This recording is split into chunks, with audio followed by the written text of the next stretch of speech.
Janshakti Maharashtra news चॅनलमध्ये आपले स्वागत आहे। केज प्रतिनिधी अहमदपूरहून छत्रपती संभाजीनगरकडे निघालेल्या बसमध्ये एका वृद्धाचे 10,000 रुपये बॅगमधून 4 अनोळखी महिलांनी काढून घेतले। हे लक्षात येताच बसमधील प्रवाशांना संशय आला। त्यामुळे बस केज येथील बसस्थानकात घेऊन न जाता चालक व वाहक बस थेट पोलीस ठाण्यात घेऊन आले। त्यानंतर प्रवाशांनी या 4 महिलांना पोलिसांच्या ताब्यात दिले।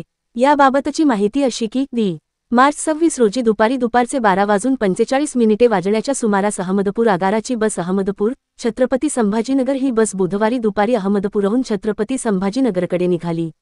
अंबाजोगाई येथून प्रवासी घेऊन केजकडे येणाऱ्या या बसमध्ये होळ येथून वृद्ध नागरिक नरहरी घुगे हे केजला न्यायालयीन कामासाठी येत होते। बसमध्ये अगोदर असलेल्या 4 महिलांपैकी 2 महिलांनी त्यांना त्यांच्या शेजारी जागा दिली। सीटवर दाटी करून त्या महिलांनी त्यांच्या बॅगमधील 10,000 रुपये काढून घेतले। बस चंदनसावरगाव जवळ आल्यानंतर घुगे यांना त्यांच्या बॅगमधील 10,000ची रक्कम चोरीला गेल्याचे दिसून आल्याने त्यांनी आरडाओरडा करीत महिलांकडे विचारपूस केली। त्यानंतर या महिलांनी ही रक्कम सीटखाली टाकली। त्यानंतर बसच्या वाहक चालकांनी बस येथील बस स्थानकात न थांबवता थेट केज पोलीस ठाण्यात आणली। त्यामुळे त्या 4 संशयित महिलांना पळून जाण्याची संधी मिळाली नाही। केज पोलीस ठाण्यात बस आणून 4 महिलांना पोलिसांच्या स्वाधीन करण्यात आले। नरहरी घुगे यांनी 4 महिला विरुद्ध पोलिसांकडे तक्रार अर्ज दिला आहे। पोलिसांनी कसून चौकशी केल्यास पैसे आणि दागिने चोरीच्या अनेक घटना उघडकीस येण्याची शक्यता आहे।